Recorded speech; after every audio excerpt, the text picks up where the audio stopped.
اب بلا تاخیر اور بلا تمہید استاد العلماء استاد الاساتذہ خطیب ایشیا و یورپ تشریف لائے ہیں حضرت علامہ مولانا مسعود احمد صاحب اللہ برکاتی. آپ ان کا استقبال کریں اور زندگی کے ساتھ بیٹھیں انشاءاللہ. حضرت کے بعد کے صلاۃ و سلام اور آپ کو آنا مل جائے گا. نعرہ تکبیر، نعرہ رسالت، جشن عید میلاد نبی، جشن عید میلاد نبی، مسلک اعلیٰ حضرت فیضان حضور حافظ ملت، فیضان حضور حافظ ملت حضرت علامہ مسعود احمد صاحب قبلہ برکاتی. نعرہ تکبیر، نعرہ رسالت.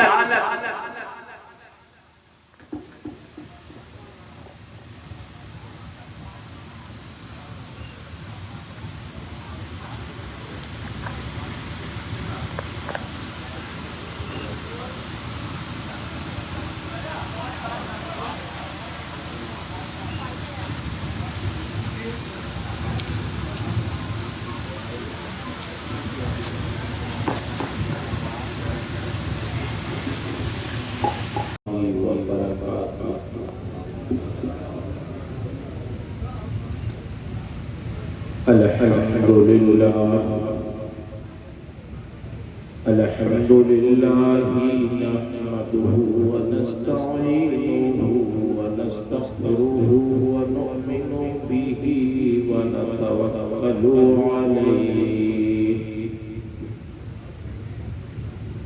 ونعوذ بالله من شرور أنفسنا ومن سيئات أعمالنا.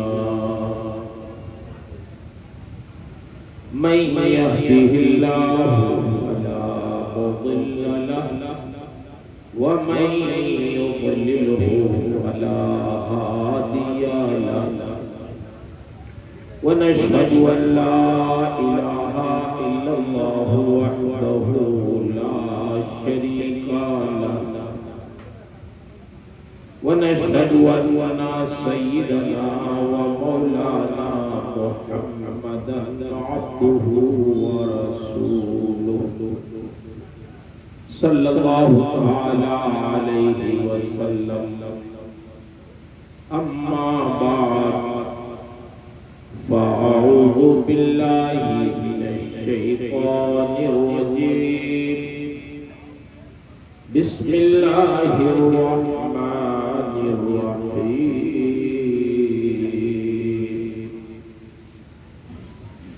ربنا وابعث فيهم رسولا منهم يتلو عليهم آياتك ويعلمهم الكتاب والحكمة ويزكيهم إنك أنت العزيز الحكيم.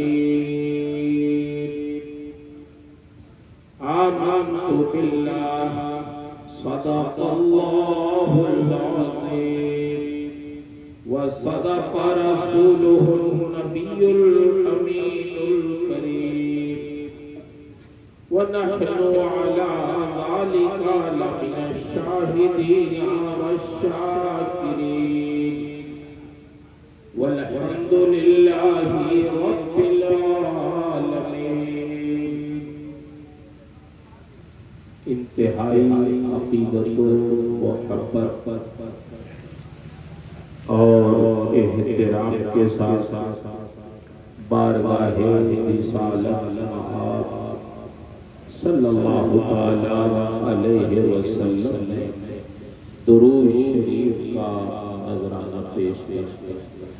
اللہم صلی علی سیدنا مولانا محمد الجودی وآلہ وبارک وسلم. صلاۃ و سلام علیک یا رسول اللہ. معزز حاضرین مجلس، رب العالمین کا بے پناہ شکر اور اس کا احسان ہے کہ اللہ تعالی نے ایسے موسم میں جب بارش ہو رہی ہو پھر بھی رب تعالی نے ہمیں اور آپ کو اپنے اور اپنے محبوب کے ذکر کی مجلس میں اکٹھا ہونے کی توفیق عطا فرمائے۔ اللہ تعالیٰ اس مجلس کو قبول فرمائے۔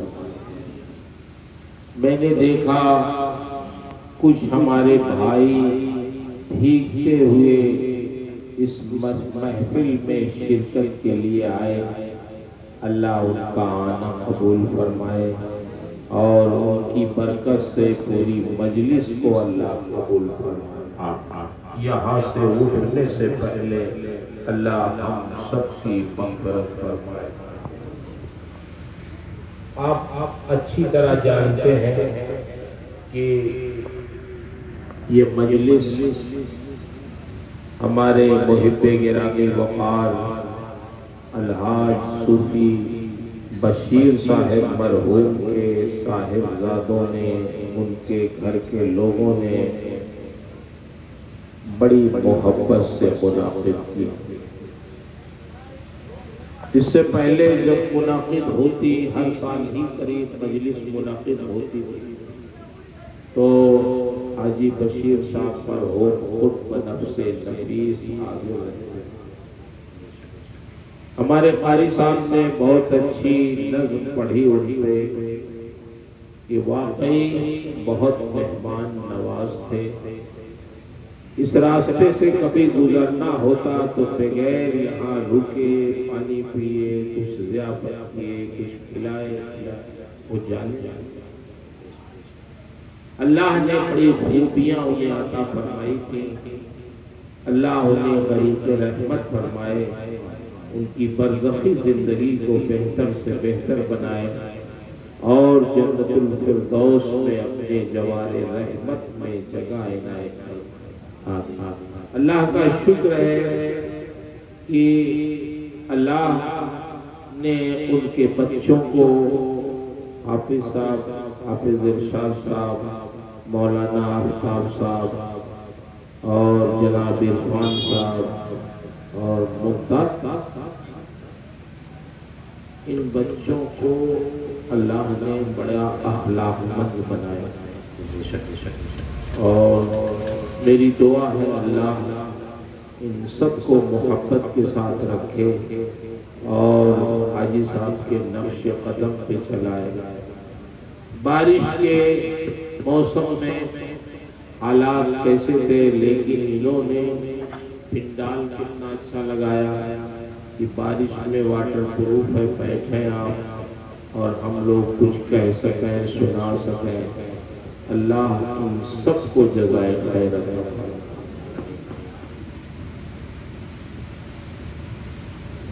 مغرب بعد سے لے کے اب تک آپ نے اچھی اچھی نعت سنی، تقریر بھی سنی۔ تھوڑی دیر کے لیے میں بھی حاضر ہوا ہوں، آپ سے کچھ باتیں عرض کر دوں کہ جب جائیں تو باتیں اپنے ذہن میں رکھ کے جائیں۔ ربیع الاول شریف کا مہینہ ہے، ہمارے سرکار کی میلاد اور پیدائش کا مہینہ ہے۔ سرکار کی پیدائش اور آپ کی بعثت کیوں ہوئی؟ اللہ نے آپ کو اس دنیا میں کیوں بھیجا؟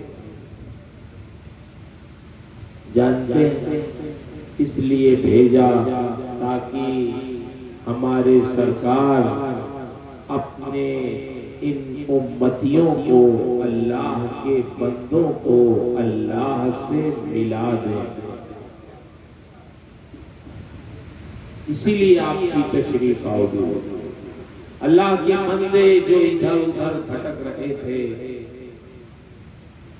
دنیا کے سامنے اپنی پیشانیاں جھکا رہے تھے، رب العالمین نے چاہا کہ میرا محبوب جائے تو میرے ان بندوں کو مجھ سے قریب قریب۔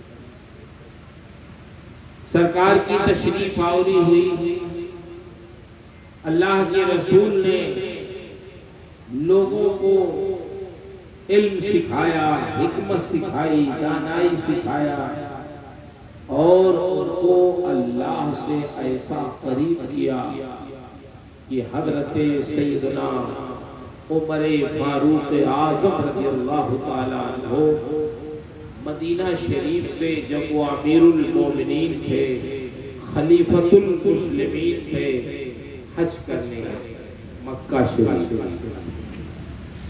تو مکہ سے قریب ایک جگہ ہے تجنہ،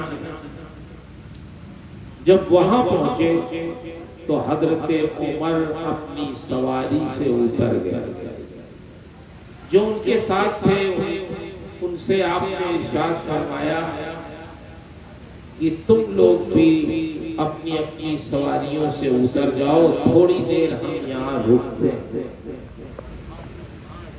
لوگوں نے کہا، لوگ رک گئے، پوچھنے لگے امیر المومنین اس صحرا میں کوئی خاص بات ہے، کیوں آپ رک گئے؟ کوئی واقعہ ہے، کوئی یادگار ہے، یہاں سے رکنے کا کیا مقصد ہے؟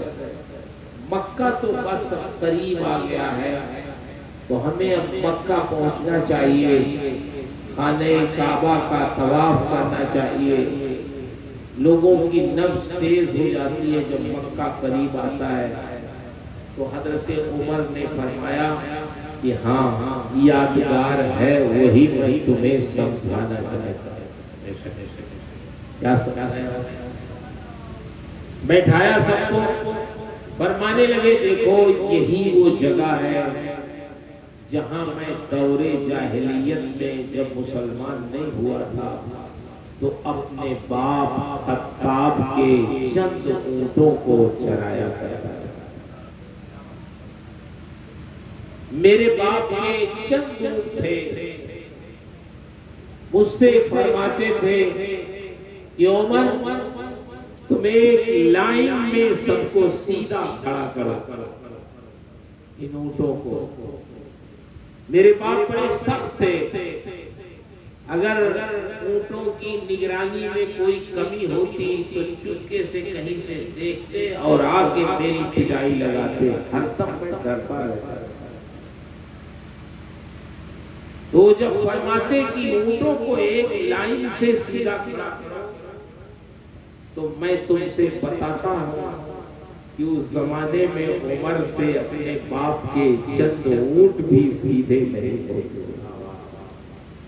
ایک کو لے کے آتا، دوسرے کو لانے جاتا، یہ پہلا والا بھاگ جاتا، دوسرے کو لاتا، تیسرے کی تلاش میں جاتا، یہ دونوں ادھر ادھر ہو جاتے، کسی کو لاتا، کسی کو تلاشتا، اسی میں سرگرداں رہتا۔ میرے باپ کہیں سے چپکے سے دیکھتے رہتے، آ کے پھر پٹائی لگاتے میری۔ تو ایک وہ زمانہ تھا جب میں رسول اللہ کے دامن سے وابستہ نہیں تھا، تو خطاب کے چند اونٹ بھی مجھ سے سیدھے نہیں ہوتے تھے، اور اب جب میں رسول اللہ کے دامن سے وابستہ ہو گیا تو بیٹھتا ہوں مدینے میں اور ایران اور شام کے لوگوں کو درست بہار تو یہ عزت کہاں سے ملی؟ یہ سب صدقہ ہے نبی آخر الزمان کی آمد اور آپ کی میلاد۔ کون جانتا حضرت عمر کو؟ صرف اتنا لوگ جانتے کہ یہ خطاب کے بیٹے ہیں، لیکن آج دنیا ان کے نقش قدم پر چل رہی ہے، حکومتیں ان کے کاموں کو نمونہ بنا رہی ہیں۔ قیصر و کسریٰ کی حکومتیں اس وقت ان سے لرزاں و ترساں تھیں، صرف اس لیے کہ وہ رسول اللہ کے غلام تھے۔ تو اس کا مطلب کیا ہوا کہ دین سے جتنا جڑے رہیں گے دنیا میں آخرت میں اتنے ہی باعزت۔ ہماری عزتیں ہم سے نہیں ہیں، ہمارے دین سے ہے، اللہ کے قرب سے ہے، شریعت پر عمل کرنے سے ہے۔ اللہ کے رسول اسی لیے تشریف لائے تھے تاکہ کمزوروں کو کا حق دلاتے، مجبوروں کی مجبوریاں دور کریں، مظلوموں پر جو ظلم ہو رہا ہے اس کو ختم کیا جائے اور دنیا میں امن و امان قائم ہو جائے۔ لوگ کبھی کبھی غلط فہمی کا شکار ہوتے ہیں۔ ہمارے سرکار دنیا میں امن و سکون لانے کے لیے تشریف لائے۔ آج کسی بھی مذہب کی کوئی ماں ہو، اس کا احترام تو ہے، ماں کا لفظ ہی بہت بے شک لیکن آپ کو معلوم ہونا چاہیے کہ ہمارے نبی کے آنے سے پہلے یہ مائیں بازاروں میں بیچی جاتی ہیں۔ عرب کے 3 بھائیوں نے سگے اپنی ماں کو 30,000 درہم میں بیچنا اور 10,000 درہم تقسیم کرنا۔ کیسا زمانہ تھا کہ لوگ اپنی ماؤں کو بیچتے تھے، لیکن جب ہمارے نبی تشریف لائے تو آپ نے ارشاد فرمایا، اے دنیا کے انسانوں سنو، یہ مائیں اس مقام پہ نہیں ہے کہ تم ان کو بازاروں میں کھانے پینے کی چیزوں کی طرح بیچو۔ اللہ کے رسول نے جنت کو کھینچ کر لا کے ماں کے قدموں کے نیچے رکھ دیا اور ارشاد فرمایا، الجنت تحت اقدام الامہات، جنت تمہارے پاؤں کے قدموں کے نیچے ہے، انہیں بیچو نہیں، ان کی خدمت کرو، جنتی ہو جاؤ۔ سبحان اللہ۔ آج دنیا میں کسی بھی مذہب کی کوئی ماں ہو، اسے احسان ماننا چاہیے ہمارے پیغمبر کا کہ اسے اگر ماں ہونے کا مقام اتنا بڑا ملا ہے تو یہ صدقہ ہے ہمارے نبی کی تشریف آؤ۔ زندہ باد۔ دنیا والے کیا جانتے کہ ماں کا کیا مقام۔ آج نعرہ تو لگتا ہے بیٹیوں کو پڑھاؤ، بیٹیوں کو بچاؤ، لیکن دنیا والوں کو معلوم نہیں ہے کہ ہمارے پیغمبر کی تشریف آوری سے پہلے بیٹیوں کو لوگ زندہ دفن کر دیا۔ بیٹیوں کی حمایت میں آواز بلند کرنا بہت بڑا کام تھا، اور افسوس یہ ہے کہ لوگ گناہ بھی کرتے تھے اور مجلسوں میں فخر سے کہتے بھی تھے کہ اپنے ان ہاتھوں سے میں نے اپنی 10 زندہ بیٹیوں کو گناہ تو کرتے ہی تھے، احساس گناہ بھی ان کا ختم ہو چکا تھا۔ اس موقع پہ اس ماحول میں بیٹیوں کی حمایت میں کوئی بات کہنا بہت مشکل کام تھا، لیکن اس موقع پہ ہمارے پیغمبر نے فرمایا تھا، فاطمہ میری بیٹی ہے اور میرے جگر کا ٹکڑا۔ ارشاد فرمایا، اے دنیا کے لوگوں سنو، تم اپنی بیٹیوں کی عزت کرو، ان کی اچھی پرورش کرو۔ اگر کسی مسلمان کے پاس 2 بیٹی ہیں اور وہ اچھی طرح پرورش کرے، ان کی اچھی تربیت کرے، جب بالغ ہو جائیں تو ان کی شادی کر دے، تو سرکار فرماتے ہیں جنت میں وہ ماں باپ ایسے ہی رہیں گے میرے ساتھ جیسے یہ میری دونوں انگلیاں ساتھ۔ اللہ کے رسول نے بیٹیوں کی پرورش کرنے والے ماں باپ کو یہ خوشخبری سنا دی کہ تم صرف جنتی ہی نہیں ہو، جنت میں رسول اللہ کے ساتھ رہو گے۔ یہ بشارت سید الانبیاء نے ان ماں باپ کو سنائی جو اپنی بیٹیوں کی پرورش۔ ساتھ فرمایا یہ بیٹیاں اس قابل نہیں ہیں کہ ان کو زندہ دفن کیا جائے، ان کی عزت کرو، ان کی پرورش کرو۔ آج بتاؤ دنیا میں انقلاب کیسا آیا؟ 65 سال کا بوڑھا آدمی، 70 سال کا بوڑھا آدمی ٹھیلا چلاتا ہے، بوری لاتا ہے، مزدوری کرتا ہے، رکشہ چلاتا ہے۔ جب اس سے پوچھا جاتا ہے بڑے میاں اس عمر میں آپ رکشہ چلاتے ہیں، اس عمر میں آپ ٹھیلا چلاتے ہیں، بوری ڈھوتے ہیں پیٹھ پہ، آپ کی عمر نہیں ہے تو اپنی ایک انگلی اٹھا کے کہتا ہے مولوی صاحب ایک بچی شادی کے لیے رہ گئی ہے، اسی کے انتظام میں میں بوری ڈھوتا ہوں، اسی کے انتظام میں میں رکشہ چلاتا ہوں۔ قربان جاؤ جو باپ اپنی بیٹیوں کو رسول اللہ کے آنے سے پہلے اپنے ہاتھوں سے زندہ دفن کر دیتا تھا، آج وہی باپ اپنی بیٹی کی شادی کے لیے بڑھاپے میں مزدوری کرتے ہیں، خوشی محسوس کر رہے ہیں۔ یہ انقلاب کہاں سے آیا؟ یہ دنیا میں انقلاب ہمارے پیغمبر پر۔ آج تو بہت آسان ہے یہ کہنا بیٹیوں کو پڑھاؤ بچاؤ، مگر کس نے بچایا بیٹیوں کو؟ تو کہنا پڑے گا یہ نعرہ 1400 سال پہلے ہمارے پیغمبر نعرہ تکبیر، نعرہ رسالت، جشن عید میلاد النبی، نعرہ تکبیر، نعرہ رسالت۔ میرے بھائی آج دنیا میں لوگ لیبر ڈے